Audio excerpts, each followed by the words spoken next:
ಸಚಿವ ಜಮೀರ್ ಅಹಮ್ಮದ್ ಖಾನ್ ಅವರು ಚನ್ನಪಟ್ಟಣ ಉಪಚುನಾವಣೆಯ ಪ್ರಚಾರದ ಸಂದರ್ಭದಲ್ಲಿ ಕಾಲಿಯಾ ಕುಮಾರಸ್ವಾಮಿ ಅಂದರು, ಮುಸ್ಲಿಮರು ಪೈಸೆ ಚಂದ ಕಲೆಕ್ಟ್ ಮಾಡಿ ಗೌಡ್ರ ಕುಟುಂಬ ಖರೀದಿ ಮಾಡ್ತೀವಿ ಅಂದರು. ದೊಡ್ಡ ಆಕ್ರೋಶ, ವಿರೋಧ, ಪ್ರತಿಭಟನೆ ಎಲ್ಲ ಅದು. ಕಾಂಗ್ರೆಸ್ ನಾಯಕರು ಕೆಲವರು ಅದರಲ್ಲಿ ಏನು ತಪ್ಪಿದೆ ಅವ್ರು ಹೇಳಿದ್ರಲ್ಲಿ ಅಂತ ಸಮರ್ಥನೆಯೂ ಮಾಡ್ಕೊಂಡ್ರು. ಹಾಗೆ ಸಮರ್ಥನೆ ಮಾಡಿಕೊಳ್ತಾ ಇದ್ದವರು ಕೇಳ್ತಾ ಇದ್ದ ಪ್ರಶ್ನೆ, ಅಲ್ರಿ ಕುಮಾರಸ್ವಾಮಿ ಅವರೇ ಜಮೀರ್ ಹೇಳಿಕೆಯ ವಿರುದ್ಧ ಆಕ್ರೋಶ ಇಲ್ಲ, ಸಿಟ್ಟಿಲ್ಲ, ಬೇಜಾರಿಲ್ಲ, ನಿಮ್ಮದೇನು ಉಳಿದವ್ರದ್ದು ಅಂತ ಕೇಳ್ತಾ ಇದ್ರು ಅವರು. ಪ್ರಶ್ನೆನೂ ಲಾಜಿಕಲ್ ಅಲ್ವಾ? ಜಮೀರ್ ಅಹಮ್ಮದ್ ಖಾನ್ ಮಾತಾಡಿದ್ದು ಕುಮಾರಸ್ವಾಮಿ ಅವರ ಚರ್ಮದ ಬಣ್ಣದ ಬಗ್ಗೆ, ಖರೀದಿ ಮಾಡ್ತೀನಿ ಅಂದಿದ್ದು ಕುಮಾರಸ್ವಾಮಿ ಅವರ ಮನೆತನದ ಆಸ್ತಿಯನ್ನು. ಮನೆತನ ಅಂದರು, ಆಸ್ತಿ ಅಂದರು, ವಾಟ್ ಎವರ್. ಅವ್ರಿಗೆ ಫಸ್ಟ್ ಸಿಟ್ಟು ಬರಬೇಕು, ಅವ್ರು ಫಸ್ಟ್ ಮಾತಾಡಬೇಕು. ಅವರೇ ಸುಮ್ಮನಿದ್ದಾರೆ, ನಿಮ್ಮದೇನು ಅನ್ನುವ ರೀತಿಯಲ್ಲಿ ಕಾಂಗ್ರೆಸ್ ನಾಯಕರು ಪ್ರಶ್ನೆ ಮಾಡ್ತಾ ಇದ್ರು. ಸ್ಟ್ರಾಟರ್ಜಿಯ ಭಾಗವೋ ಏನೋ ಗೊತ್ತಿಲ್ಲ. ಮತದಾನ ಮುಗಿಯುವ ತನಕ ಸುಮ್ಮನಿದ್ದ ಕೇಂದ್ರ ಸಚಿವ ಕುಮಾರಸ್ವಾಮಿ ಅವರು ಮತದಾನ ಮುಗಿದು 2ನೇ ದಿವಸ ಆದಮೇಲೆ ಇವತ್ತು ಮಾತಾಡಿದ್ದಾರೆ. 2 ದಿವಸ ಆಯಿತು. ಜಮೀರ್ ಅಹಮ್ಮದ್ ಜೊತೆಗೆ ನಾನಿದ್ದದ್ದು ಕರಾಳ ದಿನ, ನನ್ನ ಜೀವನದ ಅತ್ಯಂತ ಕರಾಳ ದಿನಗಳವು. ಜಮೀರ್ ನನ್ನ ಕೊಚ್ಚೆ ಅನ್ಕೊಂಡು ದೂರ ಇಟ್ಟಿದ್ದೀನಿ. ಕೊಚ್ಚೆಗಳ ಬಗ್ಗೆ ಯಾಕೆ ಮಾತಾಡಿಸ್ತೀರಾ? ನಿಮಗೆ ಮೋಸ ಮಾಡಿದ್ರೆ ಏನಾಗ್ತೀನಿ ಅಂತ ಹೇಳಿದ್ದ, ಏನು ಹೇಳಿದ್ದ ಅಂತ ನನ್ನ ಬಾಯಿಂದ ಹೇಳಿಸ್ಬೇಡಿ. ನನಗೆ ಅದನ್ನು ಸಾರ್ವಜನಿಕವಾಗಿ ಬಳಸಲು ಆಗ್ತಿಲ್ಲ. ಮೆಕ್ಕಾಗೆ ಹೋದಾಗ ಆ ಪದ ಜಮೀರ್ ನೆನಪಿಸಿಕೊಳ್ಳಲಿ. ಈಗ ದುಡ್ಡಿನ ಮದದಲ್ಲಿ ಮಾತಾಡ್ತಿದ್ದಾರೆ ಅಂತ. ಅಂದರೆ ಕುಮಾರಸ್ವಾಮಿ ಜಮೀರ್ ಅಹಮ್ಮದ್ ಖಾನ್ ತುಂಬ ಚೆನ್ನಾಗಿದ್ದಾಗ ಜಮೀರ್ ಅಹಮ್ಮದ್ ಖಾನ್ ಏನೋ ಒಂದು ಹೇಳಿಕೆ ಕೊಟ್ಟಿದ್ರಂತೆ, ಅಯ್ಯೋ ನಾನಾ ಕುಮಾರಣ್ಣಗೆ ಮೋಸ ಮಾಡಿಬಿಟ್ರೆ ನಾನು ಅಂಥವನು ಇಂಥವನು ಅಂತ. ಅದು ಏನು ಶಬ್ದ ಅನ್ನೋದನ್ನು ಜಮೀರ್ ಅಹಮ್ಮದ್ ಖಾನ್ರ ನೆನಪಿಸಿಕೊಳ್ಳಿ, ಮೆಕ್ಕಾಗಿ ಹೋದಾಗ ನೆನಪಿಸಿಕೊಳ್ಳಲಿ ಅಂದರು ಕುಮಾರಸ್ವಾಮಿ ಅವರು. ಜಮೀರ್ ಅಹಮ್ಮದ್ಗೆ ದುಡ್ಡಿನ ಮದ ಬಂದಿದೆ, ನಿಯತ್ತಾಗಿ ಬಸ್ ಓಡಿಸಿ ಬಂದಂಥ ದುಡ್ಡ ಅದು. ಇದನ್ನೆಲ್ಲ ಮುಂದಿನ ದಿನದಲ್ಲಿ ಮಾತಾಡ್ತೀನಿ. ಕುಮಾರಸ್ವಾಮಿ JDSದು ಮುಗಿದ ಕಥೆ ಅಂದರು. ಈಗ ಮತ್ತೆ ನಮಗೆ ಶಕ್ತಿ ಬಂದಿದೆ, ಅದನ್ನು ತಡ್ಕೊಳ್ಳೋಕ್ಕಾಗದೆ ಹೀಗೆಲ್ಲ ಮಾತಾಡ್ತಿದ್ದಾರೆ ಅಂತ. ಈಗ ಕಾಲಿಯಾ ಕುಮಾರಸ್ವಾಮಿ ಅಂತ ಯಾಕಂದ್ರಿ ನೀವು ಕುಮಾರಸ್ವಾಮಿ ಅವರಿಗೆ ಅಂತ ಜಮೀರ್ ಅಹಮ್ಮದ್ ಖಾನ್ರನ್ನು ಕೇಳಿದ್ರೆ, ತುಂಬ ಚೆನ್ನಾಗಿದ್ದಾಗ ಅವ್ರು ನನ್ನ ಕುಳ್ಳ ಅಂತ ಕರೀತಾ ಇದ್ರು, ನಾನು ಕರಿಯಣ್ಣ ಅಂತ ಕರೀತಿದ್ದೆ ಅಂದರು ಜಮೀರ್ ಅಹಮ್ಮದ್ ಖಾನ್. ಕುಮಾರಸ್ವಾಮಿ ಅವರು ಈ ಹೇಳಿಕೆ ಕೊಟ್ಟಿದ್ದು ಮೈಸೂರಿನಲ್ಲಿ ಚಾಮುಂಡಿ ಬೆಟ್ಟದಲ್ಲಿ. ತಾಯಿ ಚಾಮುಂಡೇಶ್ವರಿಯ ಮುಂದೆ ನಿಂತ್ಕೊಂಡು ಹೇಳ್ತಾ ಇದ್ದೀನಿ, ನಾನು ಯಾವತ್ತೂ ಜಮೀರ್ನನ್ನು ಕುಳ್ಳ ಅಂತ ಕರೆದಿಲ್ಲ. ಬಸವರಾಜ ಹೊರಟ್ಟಿ ಅವರು ಏನೋ ಒಂದು ಸಲ ಏ ಕುಮಾರ ಅಂತ ಅಂದಿದ್ರಂತೆ ಕುಮಾರಸ್ವಾಮಿ ಅವ್ರಿಗೆ. ಏ ಕುಮಾರ ಅಂದ್ರಂತೆ ಬಸವರಾಜ ಹೊರಟ್ಟಿ, ವಿಧಾನ ಪರಿಷತ್ನ ಸಭಾಪತಿಗಳು. ಆವಾಗ ಜಮೀರ್ ಅಹಮ್ಮದ್ ಖಾನ್ ಹೊರಟ್ಟಿ ಅವ್ರನ್ನ ಹೊಡೆಯೋಕ್ಕೆ ಹೋಗ್ಬಿಟ್ರಿದ್ರಂತೆ. ಕುಮಾರಸ್ವಾಮಿ ಅವ್ರಿಗೆ ಮರ್ಯಾದೆ ಕೊಟ್ಟು ಮಾತಾಡ್ರಿ, ಕುಮಾರಸ್ವಾಮಿ ಅವ್ರಿಗೆ ಏನದು ಏ ಕುಮಾರ ಅಂತೀರಾ ನೀವು ಅಂತ ಹೊಡೆಯೋಕ್ಕೆ ಹೋಗಿದ್ರಂತೆ. ಅಷ್ಟೊಂದು ಪ್ರೀತಿ ಇತ್ತು ನಮ್ಮ ಮಧ್ಯದಲ್ಲಿ. ಈಗ ಅದೇ ಜಮೀರ್ ನನ್ನ ಬಗ್ಗೆ ಹೀಗೆಲ್ಲ ಮಾತಾಡ್ತಾ ಇದ್ದಾರೆ, ಅವರ ಸಂಸ್ಕೃತಿ ತೋರಿಸುತ್ತೆ ಅಂದರು ಕುಮಾರಸ್ವಾಮಿ ಅವರು. ಕೇಳಿಸ್ಕೊಳ್ಳಿ, ಡೀಟೇಲಾಗಿ ಕೇಳಿಸ್ಕೊಳ್ಳಿ. ಆ ವ್ಯಕ್ತಿ ಬಗ್ಗೆ ನನ್ನ ಹತ್ರ ಚರ್ಚೆ ಮಾಡಬೇಡಿ. ಆ ವ್ಯಕ್ತಿ ಎಲ್ಲಿದ್ದ, ಈಗ ಕೆಸರು ಅಂತ ಹಿಂದೆನೇ ಹೇಳ್ಬಿಟ್ಟಿದ್ದೀನಿ. ನನ್ನ ಜೀವನದ ಕರಾಳ ದಿನ. ಆ ಒಂದು 5-6 ಜನ ಇದ್ರಲ್ಲ, ಅವರ ಸಂಬಂಧ ಬೆಳೆಸಿದ್ದು ನನ್ನ ಕರಾಳ ದಿನ. ನನಗೆ ಅದು ಭಾಳ ಎಕ್ಸ್ಪೀರಿಯನ್ಸ್ ಆಯಿತು.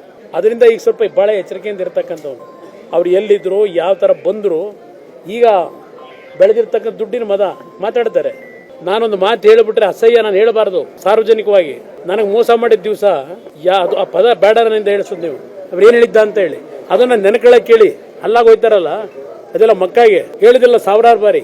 ನನಗೆ ಮೋಸ ಮಾಡಿದ ದಿವಸ ಅವ್ರು ಏನು ಮಾಡೋದಕ್ಕೆ ಕೆಲಸ ಅಂತೇಳಿ ಮಕ್ಕಾದಲ್ಲಿ ಕುತ್ಕೊಂಡು ಯೋಚನೆ ಮಾಡೋಕೆ ಹೇಳಿ. ದೇವೇಗೌಡರು ಕಾಂದನ್ನೇ ಕೊಂಡ್ಕೊಳ್ತಕ್ಕಂಥವ್ರು ಪಾಪ ಯಾವ ಮಟ್ಟಿಗೆ ಬೆಳೆದಿರ್ಬೋದು ಲೆಕ್ಕ ಆಗಿ. ಕಷ್ಟಪಟ್ಟರೆ ಬಸ್ ಓಡಿಸ್ಬಿಟ್ಟು ಸಂಪಾದನೆ ಮಾಡೋರ ದೇವೇಗೌಡರು ಕಾಂದನ್ ಖರೀದಿ ಮಾಡೋಕ್ಕೆ. ಇಲ್ಲಿ ಮುಸ್ಲಿಂ ಕಮ್ಯುನಿಟಿ ಅವರು ಏನೆಲ್ಲ ಚಂದ ಎತ್ಬಿಟ್ಟು ಇಲ್ಲೆಲ್ಲ ಟೈರ್ ಅಂಗಡಿಲಿ ಅಂಗಡಿಲಿ ದುಡ್ಡು ಸಂಪಾದನೆ ಮಾಡಿ ದೇವೇಗೌಡರು ಕಾಂದನ್ ಕೊಂಡ್ಕೊತಾರ. ಕುಮಾರಸ್ವಾಮಿ ಮುಗಿದೋದ ಅಂತ ತಿಳ್ಕೊಂಡಿದ್ರು.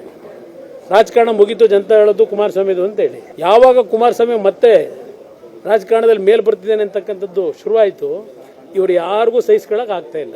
ಆ ತಾಯಿ ಮುಂದೆ ನಿಂತಿದ್ದೇನೆ.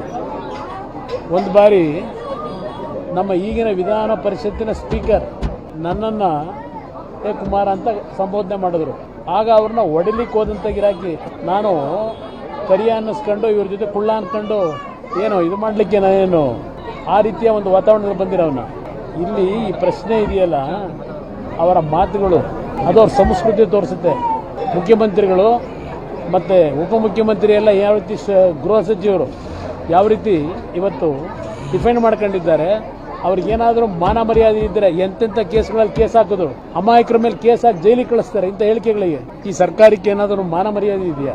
ಜೀವನದಲ್ಲಿ ಎಂದೂ ಸಹ ಆ ಪದ ಬಳಕೆ ನನ್ನಿಂದಲೂ ಆಗಿಲ್ಲ, ಅವರಿಂದಲೂ ಆಗಿಲ್ಲ. ಅವರು ನನಗೆ ಕೊಟ್ಟಂತ ಏನು ಒಂದು ಇದು ನೋಡಬೇಕು, ಆಗ ಗೌರವ ಮರ್ಯಾದೆ ಏನು ಆ ಮರ್ಯಾದೆ ನೀವು ಊಹೆ ಮಾಡೋಕ್ಕಾಗಲ್ಲ. ಒಟ್ಟಾರೆ ಮತದಾನ ಮುಗಿದ ನಂತರದ ಮಾತುಗಳು ಬೆಳವಣಿಗೆಗಳಿಂದ ಕುಮಾರಸ್ವಾಮಿ ಅವರಲ್ಲಿ ಒಂದು ಕಾನ್ಫಿಡೆನ್ಸ್ ಬಂದಿದೆ, ಮಗ ಗೆದ್ದರು ಅಂದರೆ ಗೆಲ್ಲೋ ಸಾಧ್ಯತೆ ಇದೆ ಈ ಸಲ ಅಂತ. ಫೈನಲಿ 23ನೇ ತಾರೀಕಿನ ತನಕ ಹಿಂಗೆ ಅಂತ ಹೇಳೋದಕ್ಕೆ ಬರೋದಿಲ್ಲ. ಇನ್ನೊಂದು ಕಡೆ ಈ ಕಾಂಗ್ರೆಸ್ ನಾಯಕರು ಸ್ಪೆಷಲಿ ನೋಡಿ ನೀವು, ಒಕ್ಕಲಿಗ ನಾಯಕರು, ಒಕ್ಕಲಿಗ ಶಾಸಕರು, ಅಂದರೆ ಯಾರ್ಯಾರ ಕ್ಷೇತ್ರದಲ್ಲಿ ಒಕ್ಕಲಿಗ ಮತಗಳು ಇಂಪಾರ್ಟೆಂಟ್ ರೋಲ್ ಪ್ಲೇ ಮಾಡ್ತಾವೋ ಅವರು ಜಮೀರ್ ಅಹ್ಮದ್ ಖಾನ್ರನ್ನು ಹೆಂಗೆ ಸಮರ್ಥನೆ ಮಾಡ್ಕೊಂಡು, ಆ್ಯಕ್ಚುಲಿ ಡಿ ಕೆ ಸುರೇಶ್ ಅವರು ಸಮರ್ಥನೆ ಮಾಡ್ಕೊಂಡು ಮಾತಾಡಿದ್ರು, ಆಮೇಲೆ ತೋರಿಸ್ತೀನಿ ಅದನ್ನು, ಅದು ಆಶ್ಚರ್ಯ. ಉದಾಹರಣೆಗೆ ಮಾಗಡಿ ಬಾಲಕೃಷ್ಣ ಮಾತಾಡ್ತಾರೆ, ಸ್ವಲ್ಪ ನೆಗೆಟಿವ್ ಆಗಿದೆ ಜಮೀರ್ ಅಹ್ಮದ್ ಖಾನ್ ಮಾತಾಡಿದ್ದು. ಆದರೆ ಡಿ ಕೆ ಶಿವಕುಮಾರ್ ಅವರ ಬಗ್ಗೆ ದೇವೇಗೌಡರು ಮಾತಾಡಿದ್ದು ಸರಿನಾ?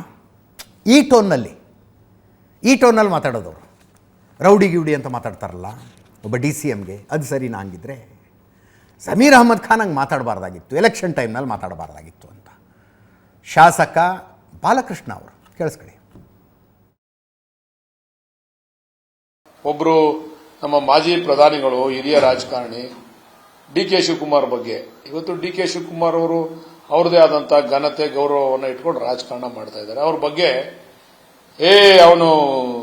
ಅವನು ಇವನು ಅಂತ ಪದ ಬಳಕೆ ಮಾಡಿ ₹100ಗೋಸ್ಕರ ಅವನು ಯಾವುದೋ ರೌಡಿ ತಾವಿದ್ದ, ಅವ್ರು ಯಾರಿಗೋ ಆ ಟೀ ತಗೊಂಡೋಗಿ ಕೊಡ್ತಾ ಇದ್ದ ರೌಡಿಗಳಿಗೆ ಅಂತಕ್ಕಂಥ ಪದ ಬಳಕೆ ಮಾಡಿದ್ರಲ್ಲ ದೇವೇಗೌಡರು, ಒಂದು ಉನ್ನತ ಸ್ಥಾನದಲ್ಲಿ ಇರ್ತಕ್ಕಂಥವ್ರು. ಆಮೇಲೆ ಬಂಡೆ ಕಚಡಗಳು ಎಂತೆಂಥ ಪದ ಉಪಯೋಗಿಸಿದ್ರು. ಅಂದವರೋ ಇಲ್ವೋ, ನಾವೆಲ್ಲ ಒಟ್ಟಿಗೆ ಇದ್ದಾಗ ಅಂದವ್ರೆ.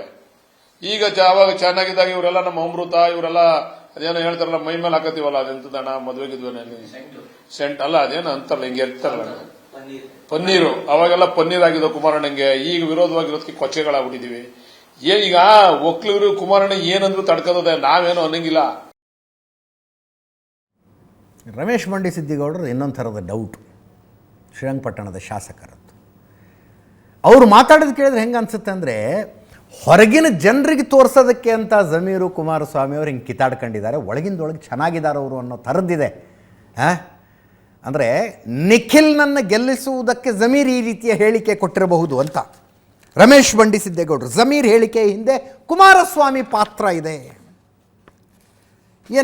ಏನು ಅರ್ಥ ಮಾಡ್ಕೊಳ್ಳೋಣ ನಾವು ಈಗ?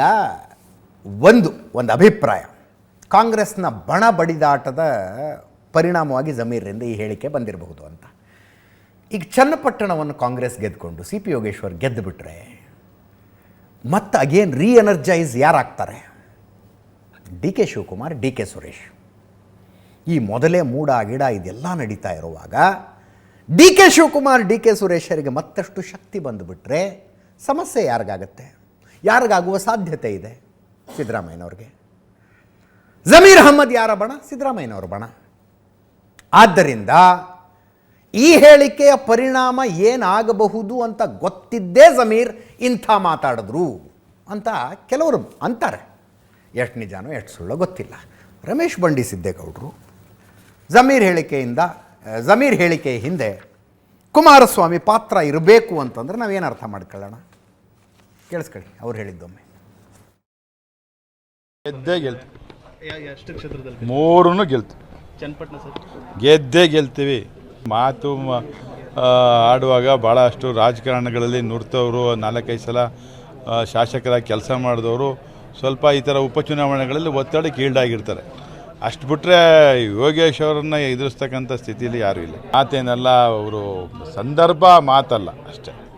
ಈ ಸಂದರ್ಭದಲ್ಲಿ ಆ ಮಾತಾಡಬಾರ್ದಾಯಿತು ಅಂದ್ಬಿಟ್ರೆ ಅವರು ಗಳಸೆ ಗಂಟೆಸರು. ಇದರಿಂದ ಕುಮಾರಣ್ಣನೇ ಇರಬೇಕು ಅಂತ ನನ್ನ ಅಭಿಪ್ರಾಯ. ಕುಮಾರಣ್ಣನ ಜಮೀರಣ್ಣ ಚೆನ್ನಾಗವ್ರೆ, ಅವ್ರನ್ನ ಕೇಳ್ಬಿಡಿ. ಅಲ್ಲ, ಯಾರು ಹೇಳ್ಸಿದ್ದಾರೆ? ಅವರಿಬ್ಬರು ಕೇಳಿದ್ರೆ ಹೇಳ್ಬಿಡ್ತಾರೆ. ಹೇಳ್ಸಿರ್ಬೋದು ಅಂತ ನನ್ನ ಅಭಿಪ್ರಾಯ. ಕುಮಾರಸ್ವಾಮಿ ಅವರು ಹೇಳ್ಸಿದ್ದಾರೆ. ಯಾರು ಹೇಳ್ಸೋರು ಅಂತ ಗೊತ್ತಿಲ್ಲ, ಹೇಳ್ಸಿರ್ಬೋದು. ಯಾರು ಕೇಳಿ ಗೊತ್ತಿಲ್ಲಪ್ಪ. ಅವ್ರಿಗೆ ಹೇಳ್ಸ ಅಭ್ಯಾಸ ಅದೇ, ಅದು ಹೇಳ್ಸಿರ್ಬೋದು ಅಂತ ನನ್ನ ಅನಿಸಿಕೆ. ಹೆಂಗೆ ಅರ್ಥ ಮಾಡ್ಕೋಬೇಕು ಹೇಳಿ ಜನ? ಇವರೆಲ್ಲರಿಗಿಂತಲೂ ಇಂಟ್ರೆಸ್ಟಿಂಗ್ ಹೇಳಿಕೆ ಇವತ್ತು ಡಿ ಕೆ ಸುರೇಶ್ ಅವ್ರದ್ದೇ. ಪ್ರೆಸ್ ಮೀಟ್ ಮಾಡಿದ್ರು. He was ವಿಸಿಬಲಿ upset.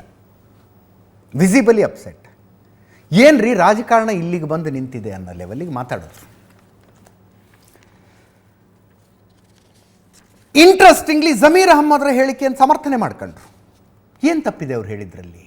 ಹಂಗಲ್ಲ ಅವ್ರು ಹೇಳಿದ್ದು, ಹಿಂಗೆ ಹೇಳಿದ್ರು, ಅದನ್ನು ಸ್ವಲ್ಪ ಮಟ್ಟಿಗೆ ತಿರುಚಲಾಯಿತು, ಇತ್ಯಾದಿ. ಯಾರ್ಯಾರ್ದೋ ಹೇಳಿಕೆಯನ್ನು ಮಾಧ್ಯಮದವರು ನೀವು ನೆಗ್ಲೆಕ್ಟ್ ಮಾಡಿಬಿಡ್ತೀರಿ, ಜಮೀರ್ ಅಹಮ್ಮದ್ರ ಹೇಳಿಕೆಯನ್ನು ಇಷ್ಟ್ಯಾಕೆ ತೋರಿಸಿದ್ರಿ? ಇದನ್ನೆಲ್ಲ ಮಾತಾಡ್ತಾ ಟೋಟಲ್ಲು ಪೊಲಿಟಿಕಲ್ ಸಿನಾರಿಯೋ ಏನಾಗಿದೆಯಲ್ಲ ಅದರ ಬಗ್ಗೆನೇ ಒಂದು ಬೇಜಾರಿತ್ತು ಅವರಲ್ಲಿ. ಫಸ್ಟು ಜಮೀರ್ ಅಹಮ್ಮದ್ರ ಹೇಳಿಕೆ ಬಗ್ಗೆ ಕೇಳಿಸ್ಕೊಳ್ಳಿ, ಆಮೇಲೆ ಸಿ ಪಿ ಯೋಗೇಶ್ವರ್ ನೆನ್ನೆ ಹೇಳಿದ್ದಕ್ಕೆ ಡಿ ಕೆ ಸುರೇಶ್ ಏನಂತಾರೆ ಅನ್ನೋದನ್ನು ಹೇಳ್ತೀನಿ. ಈ ಜಮೀರ್ ಅಹಮದ್ ಅವರು ಕುಮಾರಸ್ವಾಮಿ ಅವರ ಬಾಳ್ಯ ಆತ್ಮೀಯ ಸ್ನೇಹಿತರು. ಅವ್ರ ಹೇಳಿಕೆ ಹೊಸದೇನಲ್ಲ, ಹಿಂದೆ ಕೂಡ ಹೇಳಿದ್ರು. ಜಮೀರ್ ಅಹಮದ್ ಅವರು ಹೊಸದಾಗಿ ಹೇಳಿಕೆಯನ್ನ ಅವರ ಸ್ನೇಹಿತರ ಬಗ್ಗೆ ಹೇಳಿರೋ ಮಾತನ್ನ ಏನಾದ್ರೂ ಹೇಳಿದ್ರೆ ಅದು ಒಪ್ಪೋದಾಗಿತ್ತು. ಹಿಂದೆ ಅವರು ಮಾತಾಡಿದಂತ ಸಂದರ್ಭದಲ್ಲೇನೆ ಇದಕ್ಕೆ ನೀವು ಕಡಿವಾಣ ಹಾಕಬೇಕಾಗಿತ್ತು, ನಿಮ್ಮ ಧ್ವನಿಯನ್ನ ಎತ್ತಬೇಕಾಗಿತ್ತು. ಇದು ಹಿಂದೆ ಕೂಡ 2 ಬಾರಿನೋ 3 ಬಾರಿನೋ ಈ ಹೇಳಿಕೆಗಳು ಬಂದಿತ್ತು. ಆ ಸಂದರ್ಭದಲ್ಲೇ ಈ ಕುಮಾರಸ್ವಾಮಿ ಅವರು ಇದನ್ನ ಪ್ರಶ್ನೆ ಮಾಡಬೇಕಾಗಿತ್ತು. ಅದು ಸ್ವಲ್ಪ ಕೇಳಿಲ್ಲ, ಅದು ನಿಮ್ಮ ಹೇಳಿಕೆ ತಿರ್ಚಿರುವಂತದ್ದು. ಈಗ ಡಿ ಕೆ ಶಿವಕುಮಾರ್ ಅವ್ರನ್ನ ಕಳ್ಳ ಅಂದದ್ರ ಬಗ್ಗೆ ನೀವು ಮಾಧ್ಯಮಗಳು ಮಾತಾಡಲಿಲ್ಲ, ಇಲ್ಲಿ ಕದ್ದಿದ್ದಾನೆ ಅಂತ ಕೇಳಲಿಲ್ಲ, ನೀವು ಚರ್ಚೆ ಮಾಡಲಿಲ್ಲ. ಡಿ ಕೆ ಶಿವಕುಮಾರ್ ಲೂಟಿಕೋರ ಅಂತ ಅಂದದ್ರ ಬಗ್ಗೆ ನೀವು ಚರ್ಚೆ ಮಾಡಲಿಲ್ಲ. 100 ರೂಪಾಯಿ ಎಲ್ಲ ಕೂಲಿಗಿದ್ದ ಅಂತ ಅಂದದನ್ನ ನೀವು ಚರ್ಚೆ ಮಾಡಲಿಲ್ಲ. ದೇವೇಗೌಡರು ಈ ದೇಶದ ಪ್ರಧಾನಮಂತ್ರಿಗಳಾಗಿ ಸೇವೆಯನ್ನ ಸಲ್ಲಿಸಿದವರು. ಸೊ ಹಾಗಾಗಿ ಸಮಾಜದವರು ಒಂದು ಗೌರವವನ್ನ ಇಟ್ಕೊಂಡಿದ್ದಾರೆ. ನನಗೂ ಕೂಡ ಗೌರವ ಇದೆ, ಆದ್ರೆ ಅವ್ರ ರಾಜಕಾರಣಕ್ಕೆ ನನ್ನ ಮೇಲೆ ನನಗೆ ಗೌರವ ಇಲ್ಲ. ಮಾತಾಡಬೇಕಾದ್ರೆ ಕೆಲವು ಸಂದರ್ಭದಲ್ಲಿ ತಪ್ಪುಗಳು ಬರ್ತದೆ. ಈಗ ನನ್ನನ್ನು ನಾನು ಕಪ್ಪಗಿದ್ದೀನಪ್ಪ, ನನ್ನನ್ನು ಕರಿಯ ಅಂದ್ರೆ ಏನ್ ಮಾಡಕ್ಕಾಯ್ತದ? ನಾನು ಬೆಳಗಿದ್ದೀನಿ ಅನ್ನಕ್ಕಾಯ್ತದ? ನಮ್ಮನ್ನು ಬೇರೆ ಬೇರೆಯವರು ನಿಕ್ ನೇಮ್ಗಳಲ್ಲಿ ಬಹಳಷ್ಟು ಕರೀತಾರೆ. ನಿಮ್ಮನ್ನು ನಿಮ್ಮ ಸ್ನೇಹಿತರುಗಳು ನಿಕ್ ನೇಮ್ ಅಲ್ಲಿ ಕರೀತಾರ ಇಲ್ವಾ? ಸಾರ್ವಜನಿಕವಾಗೂ ಕರೀತಾರೆ ರೀ, ಒಳ್ಳೆ ಚೆನ್ನಾಗಾಯ್ತಲ್ಲ. ಅವ್ರೇನು ಅವ್ರ ಕುಟುಂಬನ ಖರೀದಿ ಮಾಡ್ತೀನಿ ಸ್ಪಷ್ಟನೆ ತಕ್ಷಣನೇ ಕೊಟ್ಟಿದ್ದಾರೆ. ಅವರು ಹಣದ ಹೊಳೆಯನ್ನ ಕುಮಾರಸ್ವಾಮಿ ಅವರು ಹರಿಸ್ತಾ ಇದ್ದಾರೆ, ಅದಕ್ಕೆ ಬಲಿ ಆಗಬೇಡಿ ಅಂತ ಹೇಳಿದ್ದಾರೆ. ಈಗ ಡಿ ಕೆ ಸುರೇಶರನ್ನು ಏನಂತ ಕರಿಬೇಕು? ಆತ್ಮೀಯರು ಕರ್ಕತಾರಪ್ಪ. ಇದೆಲ್ಲ ಡೀಟೇಲ್ಗೆ ಹೋಗೋದು ಬೇಡ, ಏನೇನಂದ್ರೆ ಎಲ್ಲೆಲ್ಲಿಗೋ ಹೋಗಿ ನಿಲ್ಲತ್ತದು.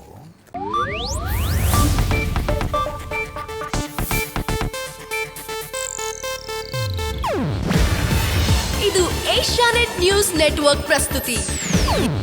ನೀವು ನೋಡ್ತಿದ್ದೀರಾ ಏಷ್ಯಾನೆಟ್ ಸುವರ್ಣ ನ್ಯೂಸ್.